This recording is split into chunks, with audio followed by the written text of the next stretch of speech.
We talk about instability, but we only make it worse. Secret military plans have just leaked. The EU and US are preparing to liberate the Sahel and remove Captain Ibrahim Traoré. She emphasized the Sahel's strategic necessity for Europe's future.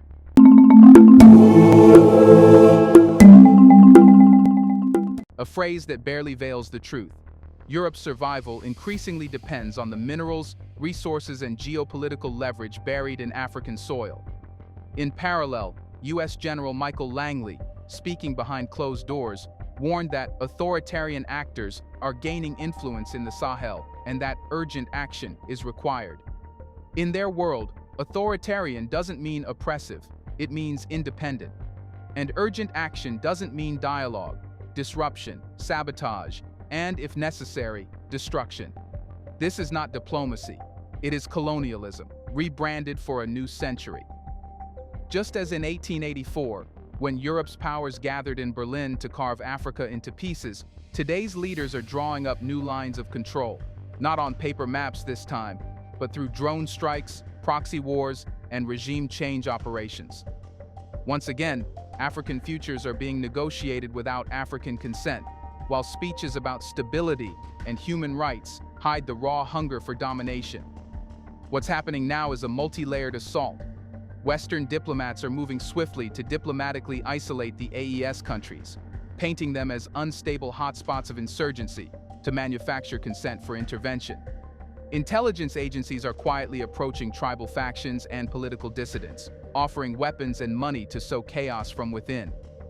Meanwhile, economic warfare is being sharpened like a dagger. Sanctions, banking freezes, aid suspensions, all tools designed to suffocate the economies of Mali, Niger, and Burkina Faso until they break or beg for foreign help. The media plays its role too, already preparing a wave of articles branding Captain Traoré as the next African dictator, following the same old Cold War playbook used to smear any leader who dared to resist colonial rule. But this time, the playbook isn't working as planned. Across the Sahel and beyond, young Africans are seeing through the lies. In Ouagadougou, Bamako, Niamey, and even in Dakar and Accra, a new generation is rising. They are rejecting the myth that Africa cannot govern itself. They are rejecting the narrative that liberation equals chaos. And more importantly, they are recognizing the stakes. That what Traoré represents is not just the AES. It is the possibility of an Africa that controls its destiny. Murals are going up, flags are waving. AES banners fly where once colonial flags stood. Across dusty streets and digital screens, the words ring louder every day. No to recolonization, no to foreign boots, yes to African freedom. It is not an organized movement directed by any government. It is organic, ferocious, and unstoppable. The voice of a people who refuse to watch history repeat itself. And yet, despite the obvious resistance from the ground, the West is accelerating its plans. Because they know something many Africans have not fully realized yet. The Sahel is not just a piece of land. It is the future battleground for who controls the next century. Control the Sahel, and you control the resources that will fuel the world's energy transition. Control the Sahel, and you control the trade routes between North and Sub-Saharan Africa. Lose the Sahel, and Europe's fragile economic supremacy collapses into dust. Which brings us to the burning question the Western world refuses to answer out loud. If the Sahel truly didn't matter, if it was truly too poor or too unstable to worry about, then why would the most powerful militaries in the world be plotting coups, sabotages, and wars to seize it? Clearly, the Sahel holds a terrifying power over the future of global empires. And for the first time in living memory, it is slipping out of their grasp. But what is it about the Sahel specifically that terrifies Europe and America so much? Why are they willing to risk another open colonial war to stop Captain Traoré and the AES? That's where we turn next. The true fear gripping Brussels and Washington isn't the idea of instability. It's the idea of independence. For decades, the Sahel was seen as little more than a forgotten wasteland, a buffer zone, a transit corridor, a nameless backdrop for Western development projects that fed more consultants than citizens. But now, under the leadership of men like Captain Ibrahim Traoré, the Sahel is transforming into something far more dangerous to the global order, a political frontier where Africa is learning to say no and mean it. The Sahel, stretching across the belly of Africa, is not simply sand and dust. It is a treasure vault of the 21st century.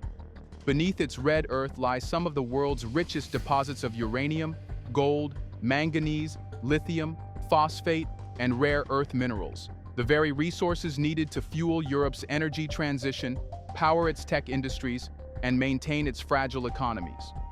Without Niger's uranium, France's nuclear plants would flicker and die. Without Burkinabe gold, European banks lose critical hedging instruments against inflation. Without access to the Sahel's untapped lithium, the dream of European-made electric cars collapses under Chinese competition.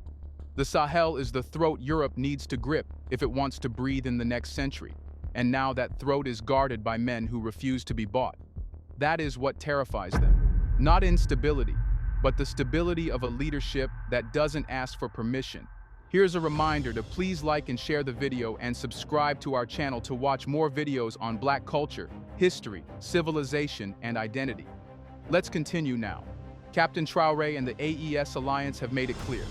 The resources under African soil will no longer be signed away through sweetheart deals brokered over wine in Paris or handshakes in Berlin. They will be controlled, managed, and traded for Africa's benefit first. They will be used to build African industries, fund African militaries, and educate African youths, not to plug the financial holes of distant capitals whose colonial addiction still bleeds the continent dry. The Sahel is also geographically critical. Control it, and you control the natural bridge between North Africa and Sub-Saharan Africa. Control it, and you control migration routes, trade flows, and even strategic military corridors that stretch from the Atlantic to the Red Sea. For Western planners obsessed with maintaining global dominance, the idea of an independent, united Sahel is a nightmare scenario. A wall of sovereignty cutting across the heart of Africa, immune to manipulation and ready to inspire others. And let's be honest, the fear isn't contained to Brussels and Washington alone. Global investors are panicking too. Multinational mining corporations are quietly warning their shareholders that AES's nationalization policies could trigger massive asset losses. Defense contractors see a future where African nations source weapons domestically or from non-Western allies like Russia, China, or Turkey, drying up one of their most profitable markets. Energy firms desperately eyeing Africa's potential for green energy production know they will face higher costs and fewer guarantees when dealing with African leaders who don't owe them anything. That is why the language has shifted so dramatically in Western capitals. Yesterday they spoke of partnerships. Today they whisper of interventions. The West cannot allow a successful independent Sahel to stand, because if the Sahel proves that Africans can control their resources, run their governments, and dictate their future without foreign oversight, then the myth of African dependency, the lie that underpins the entire neo-colonial world order, shatters into dust.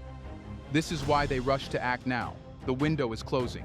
Every day that Traoré and his allies survive, every infrastructure project they launch without Western aid, every treaty they sign among themselves, every factory they build without IMF loans, every act of defiance makes the Western grip weaker, shakier, more desperate. But perhaps the West's deepest fear is not the loss of resources or markets, it's the loss of obedience.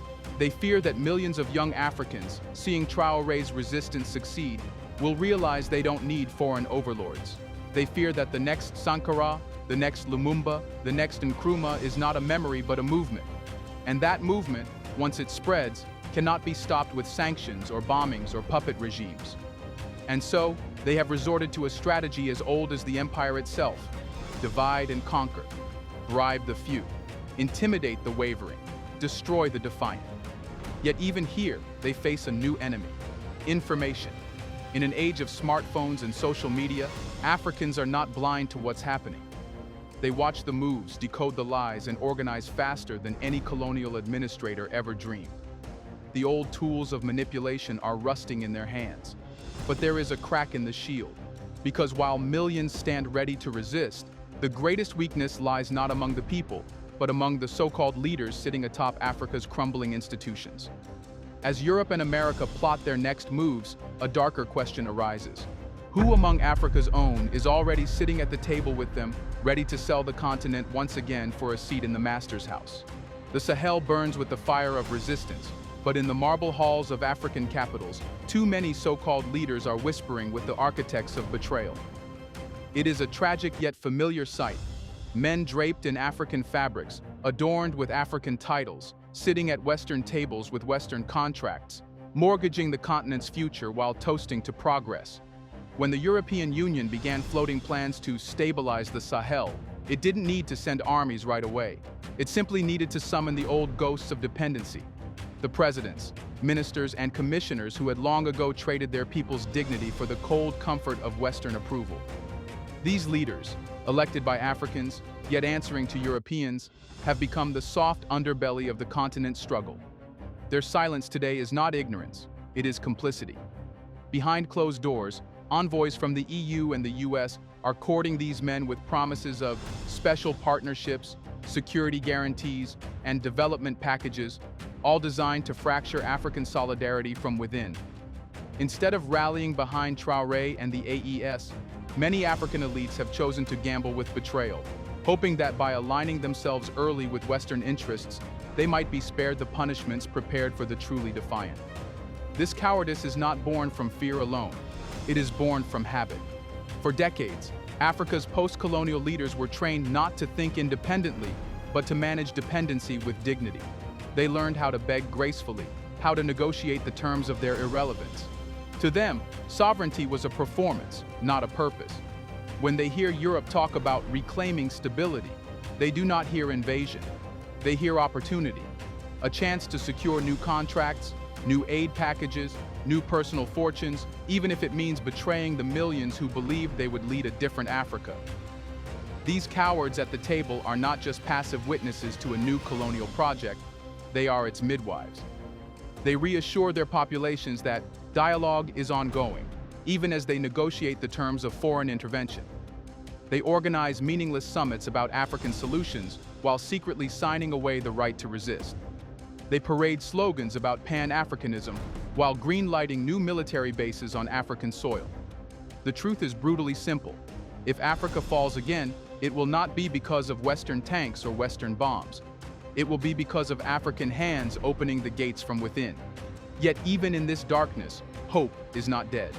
Across the continent, ordinary Africans are beginning to see the difference between those who wear power and those who wield it for the people. In Mali, in Niger, in Burkina Faso, even in Ghana, Senegal, and Congo, young voices are rising not just against foreign powers, but against their corrupt elites. They are rejecting the politicians who speak of liberation while signing away their nations at international conferences. They are rejecting the empty rhetoric of unity spoken by men who spend more time in Paris than in their provinces.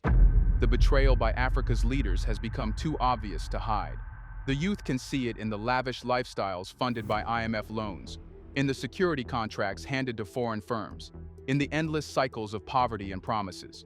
They can see it in the leaders who condemn AES leaders like Traoré as authoritarian while clinging to office decades past their mandate.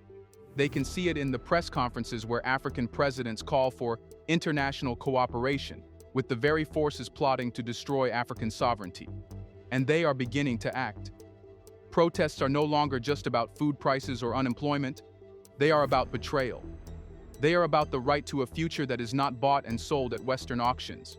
They are about a final, irreversible rejection of the colonial puppet masters and their local enablers.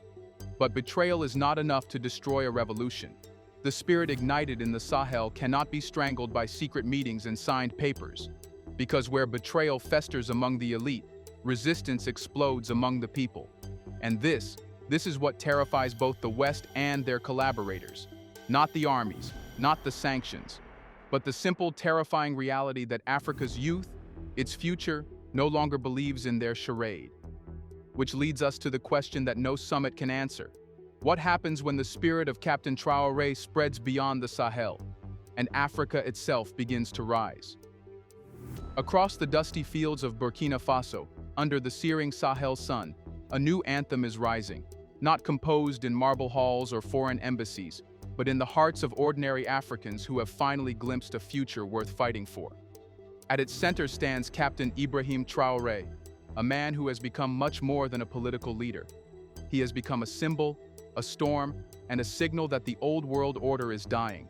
Traoré's message is dangerous precisely because it is simple. He speaks of African unity not as a dream, but as a necessity. He refuses to separate sovereignty from survival. In his vision, there is no future for Africa inside Western cages, no matter how golden the bars. And it is this clarity, more than any army or alliance, that has made him the target of a new colonial plot.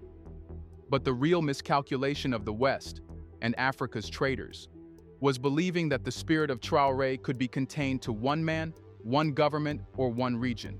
It cannot. From Bamako to Ouagadougou, from Niamey to Accra, a new generation of Africans is picking up the banner he raised. They are marching not under foreign flags but under the emblems of the AES, the promise of a continent stitched together not by colonizers but by its blood and will. In the streets, the slogans have changed. It's no longer about reform, it's about resistance. It's not about asking for a seat at the table. It's about building a new table altogether, one where Africa is not a guest but the host. The rise of Traoré has also triggered a deep identity crisis among the old guard. Leaders who once prided themselves on their strategic partnerships with the West now find themselves exposed, isolated, and distrusted by their people. Universities, once echo chambers for Western theories, are becoming breeding grounds for African self-determination. Churches and mosques preach not submission to foreign powers, but prayers for true liberation. Even the entertainment industries, from musicians to filmmakers, are flooding African culture with the spirit of self-respect and resistance. This momentum is not accidental. It is the result of decades of humiliation, broken promises, puppet leaders, and pillaged resources. It is the final, inevitable backlash against centuries of domination disguised as development. And the West knows it. That's exactly what makes West too scared. That is why they are moving so desperately. Why are they deploying soldiers not in uniforms, but in suits?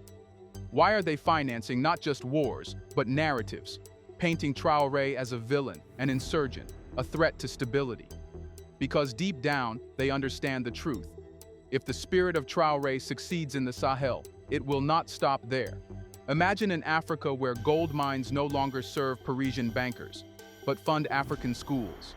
Imagine an Africa where uranium powers not European cities, but African hospitals. Imagine an Africa where decisions are made in Ouagadougou, Bamako, Lagos, and Accra, not Brussels, Washington, or London. That Africa terrifies the West more than any bomb, any coup, or any uprising. Yet it is not inevitable. It must be fought for. Because, as history has shown again and again, empires do not die quietly. They thrash, they burn, they bleed others to delay their collapse. The next phase of the struggle will not simply be about defending the Sahel. It will be about expanding the vision of Traoré across the entire continent, into East Africa, into Southern Africa, into the islands and the diaspora. It will be about turning resistance into renaissance, about turning survival into sovereignty, about turning anger into action. The rise of a new Africa will not come because the West allows it. It will come because Africans demand it, with their voices, with their votes, and if necessary, with their very lives.